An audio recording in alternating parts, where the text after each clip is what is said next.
Wake up, Burbank, you'll hit 57. I'm Monty Webb. And I'm Meredith Jones. Let's start your morning right with Wake Up Northwest. Wake up, you gotta shine with the sun. It's all about early, and I wanna be there. Good morning, it's 5 o'clock on Wednesday, February 18th. Monty, tell us what we can expect as people head out the door. Well, not only is it all about early, it's all about cold outside this morning. Morning temperatures in the mid-20s to near 30 degrees. And so we'll have some patchy frost, maybe even a little patchy fog in the Columbia Basin down through the Hermiston and Boardman area. Any patchy fog that does develop will burn off very quickly. Here's a look at our numbers. Good morning, Yakima, 7 o'clock, 26 degrees. We'll call it a frosty start for you. Warming up quickly, light winds at noon, 53. And just February perfection, 59, and plenty of sunshine this afternoon and in the Tri-Cities. That slight chance of some patchy fog, 25 at 7, noon 51 degrees with light winds. And I am loving the spring-like weather with an afternoon high of 57. Hey, we have some minor changes in that 7-day forecast. I think you want to stick around to see what I'm talking about coming up in a couple of bits. All right, thank you, Monty. Well, if you live near Cle Elum and you were awakened by the earth shaking early this morning, it was indeed an earthquake. The Pacific Northwest Seismic Network says a 4.4 magnitude earthquake struck the area around 1 this morning. Now, we just got off the phone with KitCom, the Kittitas County Dispatch, and they say there have been no reports of any damages or injuries in the area. And we've actually asked you on Facebook to let us know if you felt the early morning shaking. In fact, 2 of our Facebook friends, Jody and Crystal, say they felt it all the way in Omak. Now, just to give you an idea, that's about 150 miles northeast of the Cle Elum area. So we want to continue to let us know on Facebook if you felt it, and if you did, tell us where you were and let us know that you're doing okay. It's been almost 7 months since the shooting death of Brad Jensen, the Pasco man who was fatally shot by Pasco police officers last summer. Don Grenese met with Brad's father, Chris, who talked about how the recent shooting of Antonio Zambrano is affecting him. Don, what did he have to say? Good morning, Meredith and Monty. Chris Jensen has served in Pasco as an officer, a city council member, and even mayor pro tem in his years of public service. He says he's been in those similar situations that the officers who killed his son and who killed Zambrano had to face.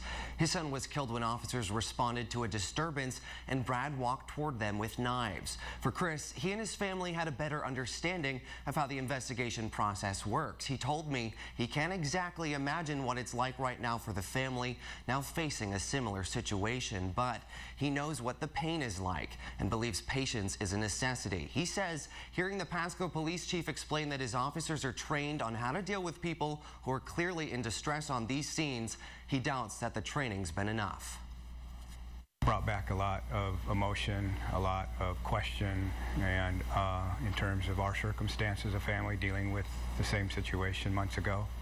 But until we have an alternative, until we get smarter, more trained, more educated on dealing with types of circumstances, the likelihood of a repeat is great.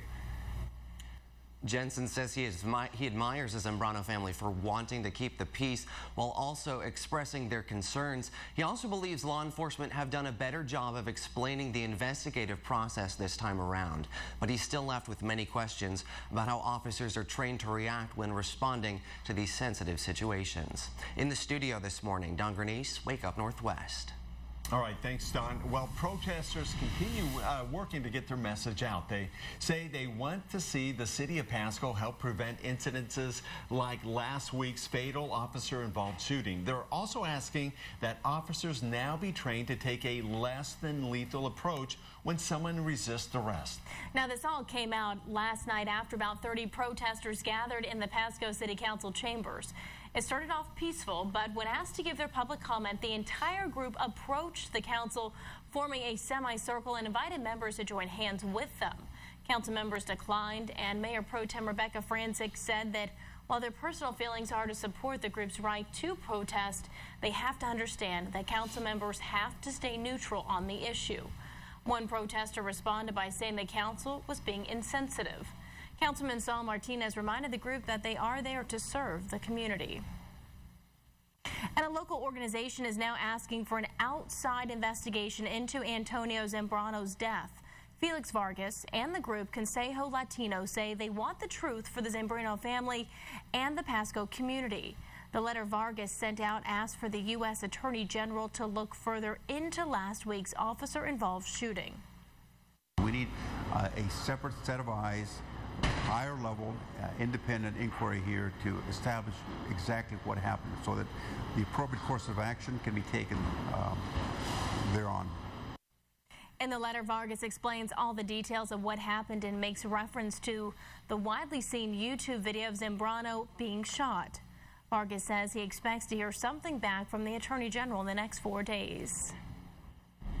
Well, here's some good news for Yakima residents this morning. Crime rates are on the decline. Yes, Safe Yakima Valley and the Yakima City Council meant to share the new numbers. They say serious crime in Yakima has dropped by 21% over the past 2 years. Auto thefts are down by 37%, theft went down by 33%, and robberies dropped 28%. According to a 2013 survey from the Washington Association of Police Chiefs and Sheriffs, Yakima ranked 25th on the statewide list of cities with high crime. City leaders are confident Yakima will even be lower on that list when the 2014 results are released. And it looks like the city of Yakima will have 7 new voting districts. A federal judge has adopted a plan by the American Civil Liberties Union of Washington for boosting the voice of Latinos in Yakima elections. U.S. District Judge Thomas Rice ruled last summer that Yakima systems for city council elections didn't represent the Hispanic vote.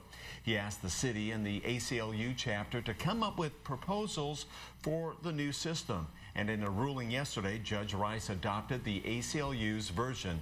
He says the city's plan wouldn't have ensured Latinos were adequately represented. Well, around the U.S. today, millions of people brought to the U.S. illegally are going to have to wait to apply for legal status. Yeah, they were supposed to be able to apply today, but a federal judge in Texas has ordered a temporary delay of President Obama's executive order over immigration. Right now, courts are planning on reviewing the president's immigration order to make sure it's constitutional.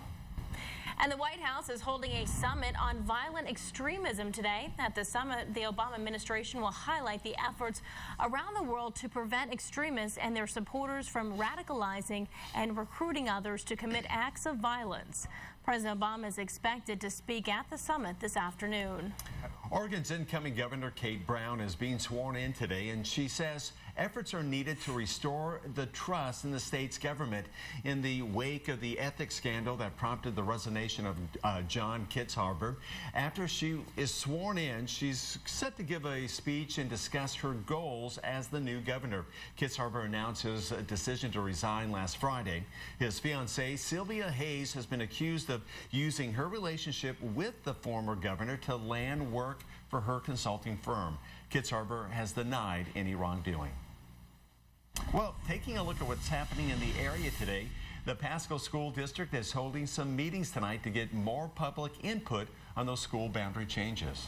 With the opening of the Barbara McClintock STEM Elementary School this fall and population growth in the city, the school district is redrawing the boundaries. The district is also planning on changing elementary schools to include 6th graders next year to help with the issue of overcrowding in middle schools.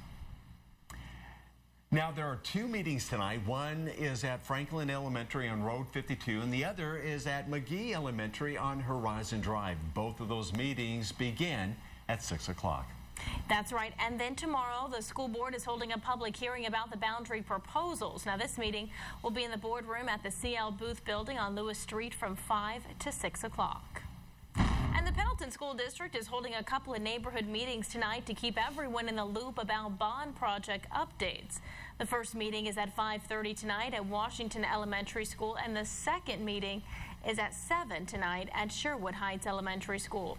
Both schools are located where construction is expected to take place here soon. And today is School Exclusion Day, meaning you better make sure your child is all cut up on their immunizations. If they're not, starting today, they won't be allowed in school.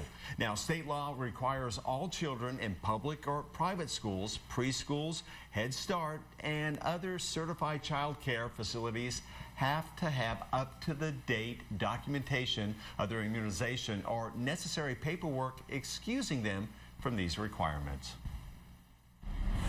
Well, for all you dog lovers out there, did you see which furry friend was awarded Best in Show at this year's Westminster Kennel Club Dog Show? Yep, it was Miss P, this soft-spoken beagle from Canada.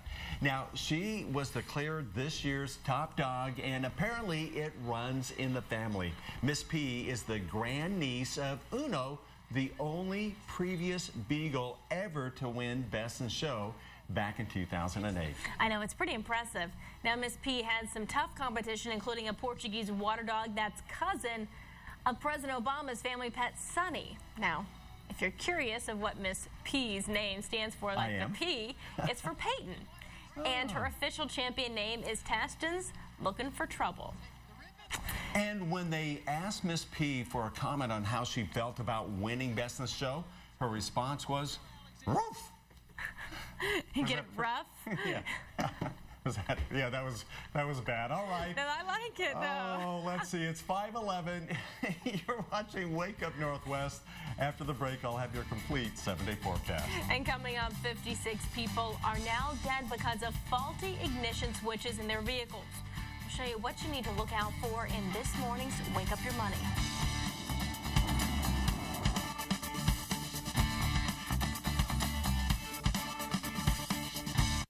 The Overturf Audi President's Day sale event is going on.